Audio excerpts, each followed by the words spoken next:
Bismillahirrahmanirrahim. Assalamualaikum warahmatullahi wabarakatuh. Alhamdulillahilladzi arsala rasulahu bil huda wa dinil haqq liyudhhirahu 'alad dini kullihi walau karihal kafirun. Wa sallallahu ala sayyidina Muhammadin wa ala alihi wa sahbihi ajma'in, amma ba'du. Pemirsa jamaah sekalian rahimakumullah, Nabi Muhammad sallallahu alaihi wasallam telah contohkan kepada kita bahwa menjadi seseorang yang ahli ibadah, orang yang dekat dengan Allah Subhanahu wa ta'ala, bukan berarti dia putus hubungannya dengan makhluk-makhluknya Allah. Bahkan sebaliknya, orang yang makin dekat dengan Allah, makin baik hubungannya dengan Allah Subhanahu wa ta'ala, seharusnya dia menjadi lebih baik hubungannya dengan sesama makhluk-makhluknya Allah Subhanahu wa ta'ala. Karena seorang muslim yang hakiki ialah seorang muslim yang baik hubungannya dengan Allah, hablum minallah, dan juga baik hubungannya dengan manusia, hablum minan nas.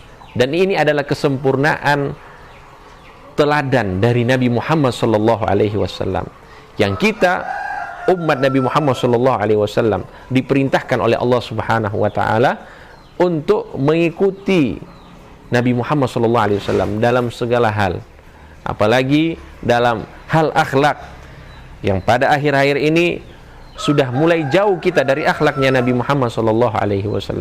Allah Subhanahu wa taala berfirman, laqad kana lakum fi rasulillahi uswatun hasanah.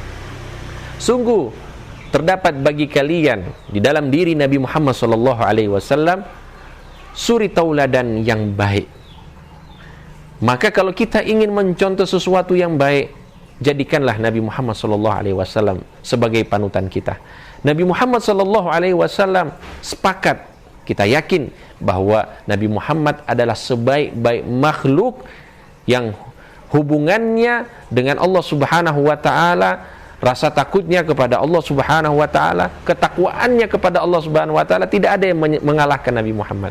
Akan tetapi yang kita lihat dari Nabi Muhammad, beliau hubungannya dengan orang lain, dengan para sahabatnya, itu sangat harmonis, sangat baik. Tidak menunjukkan bahwa orang yang ahli ibadah maka dia akan jahat kepada orang lain, tidak. Tapi dia sangat baik. Bahkan dalam pemilihan kata sekalipun, orang-orang yang ada di sekitarnya itu beliau memakai istilah sahabat. Sahabat adalah teman, padahal mereka itu adalah pengikut Nabi Muhammad. Mereka adalah murid-murid Nabi Muhammad. Akan tetapi Nabi Muhammad memanggil mereka, bergaul dengan mereka sebagaimana sahabat pada umumnya. Supaya apa?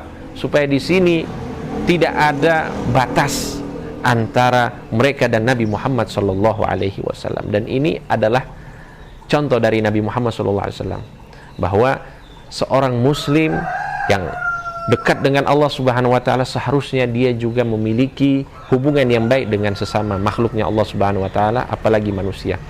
Rasulullah sallallahu alaihi wasallam bersabda, "Al-muslimu man salimal muslimuna min lisanihi wa yadihi."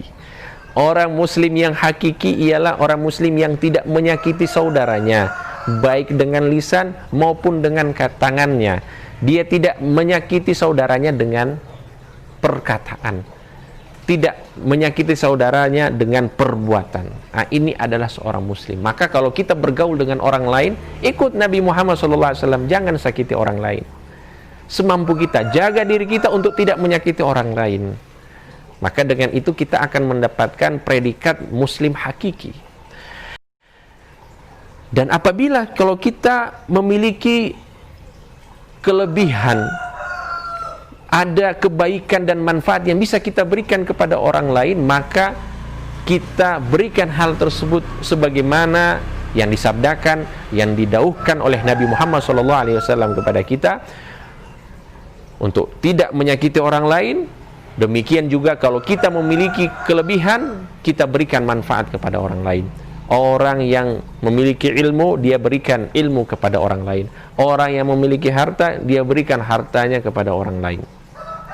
Orang yang memiliki jabatan, maka dia akan mudahkan bagi orang-orang yang merupakan saudaranya kaum muslimin, dan ini adalah semuanya adalah akhlaknya Nabi Muhammad SAW. Nabi Muhammad SAW bersabda, khairun nasi anfa'uhum linnas. Sebaik-baik manusia ialah yang paling banyak manfaatnya kepada manusia yang lainnya. Mudah-mudahan kita lebih bisa menjiwai, lebih bisa meneladani Nabi Muhammad SAW di dalam akhlaknya, sehingga kita menjadi orang-orang yang dekat dengan Nabi Muhammad sallallahu alaihi wasallam fid dunya wal akhirah. Amin ya rabbal alamin. Sallallahu ala sayyidina Muhammadin wa ala alihi wa sahbihi wasallam. Walhamdulillahi rabbil alamin.